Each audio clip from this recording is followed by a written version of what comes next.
Tanto el viejo continente como el acontecer económico nacional serán los temas que tendremos hoy en conversación con el economista de la Universidad de Chile, Alejandro Larcón, aquí en Pulso TV. Buenas tardes, Alejandro.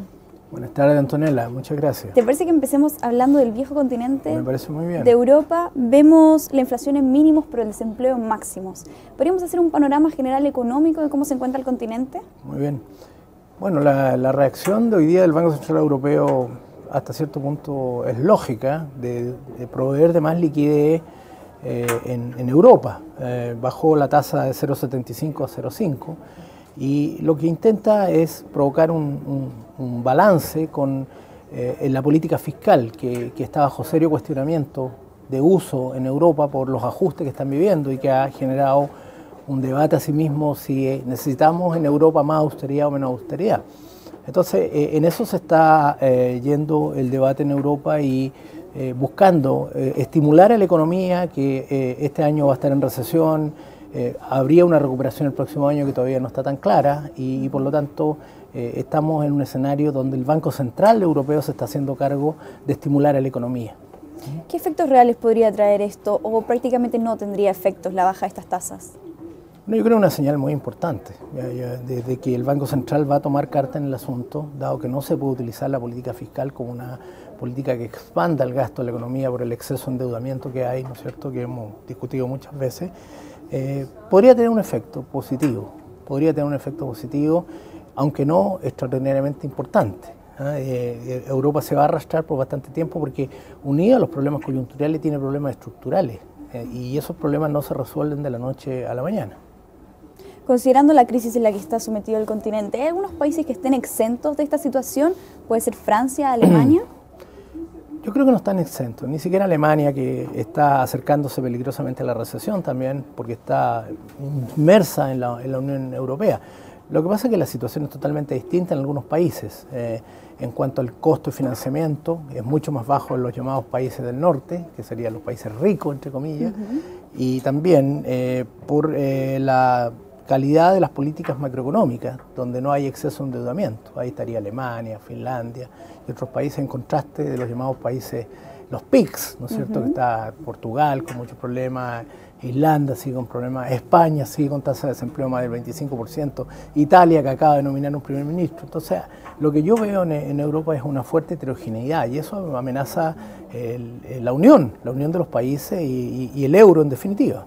¿No es momento de que Alemania deje de tener medidas tan austeras para pasar a medidas que vayan en directa estimulación del mercado? Bueno, hasta el Fondo Monetario Internacional se ha pronunciado porque haya un cierto relajamiento en la austeridad, porque se dan cuenta que no sacan nada con hacer ajustes y al final eso va a prolongar la recesión y los problemas políticos y sociales que tienen muchos países en Europa. Por lo tanto, se ha ido generando la troika, que es el Fondo Monetario, la Comisión Europea y el Banco Central Europeo, una cierta tendencia a esperar un cierto relajamiento de las medidas de austeridad y por eso que también ha dado una señal clara el Banco Central de estimular con más liquidez el continente. Dejemos hasta ahí entonces el análisis del viejo continente, pero pasemos al acontecer nacional. Podríamos decir que hay estimaciones que apuntan a que el IMASEC podría llegar incluso a un 5%. ¿Concuerdas con estas medidas, Alejandro? No concuerdo porque además hay un efecto estadístico en marzo de 2 días hábiles menos. Eso podría significar en el máximo 2 puntos menos de cualquier medición. Entonces es muy difícil que la economía esté preparada en este momento para crecer un 7%, de ahí llegar al 5% con los 2 puntos menos. Más bien yo creo que va a estar cerca del 3,5%, porque además la producción industrial cayó bastante, cayó bastante la última medición que se entregó y por lo tanto estamos teniendo una cierta tendencia a que la producción se desacelere, no el gasto, la producción, que es muy importante distinguirlo, y por lo tanto el impacto de las exportaciones se está notando ya. Ya lo tuvimos un efecto en febrero, tendríamos un segundo mes donde yo creo que el crecimiento va a estar por debajo del 4% y no veo cómo podría crecer 5%. Perfecto, y mucho lo venimos hablando en otras entrevistas y dijimos que la inflación tarde o temprano podría explotar. ¿Estamos cerca de eso?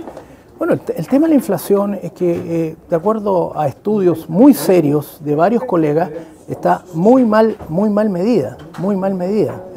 Hay errores de medición en el tema de vestuario, hay errores de medición en el tema de servicios domésticos que son en general remuneraciones de capital de trabajo muy bajo, y hay errores de medición en los arriendos que están asociados a todo el tema inmobiliario. Y otros colegas han encontrado errores de medición en parte electrónica, venta de automóviles, etcétera, etcétera. Entonces, está claro que el nuevo director del INE va a tener que hacer una corrección y tiene que implementarla luego, porque además está el problema de la credibilidad.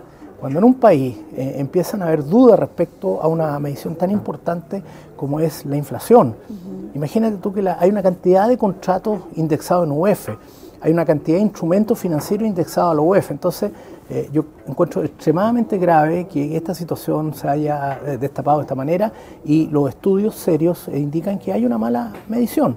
Ahora, cuando se hagan los estudios para corregir esto, tiene que ser de manera transparente y abierta a los expertos de la economía, no solo a los expertos que se contratan. Tiene que ser un asunto universal para que efectivamente se pueda recuperar la credibilidad en ese importante indicador. Y por último, Alejandro, me gustaría terminar con una especie de balance en cuanto a los últimos meses que quedan de gobierno de Sebastián Piñera y cómo entrega el país económicamente al próximo gobierno. ¿Qué podrías decir al respecto? ¿Cuál sería tu balance económico para el país? Bueno, yo creo que los dos principales mercados de la economía, el mercado de capitales y el mercado laboral, han carecido de reforma. Anoche tuvimos una expresión de unas señales de que van a haber alguna reforma en el mercado laboral, pero francamente el intento de reforma tanto en el mercado laboral como en el capital ha sido muy pobre, y yo esperaría que en eso se pusiera el acento en los últimos meses.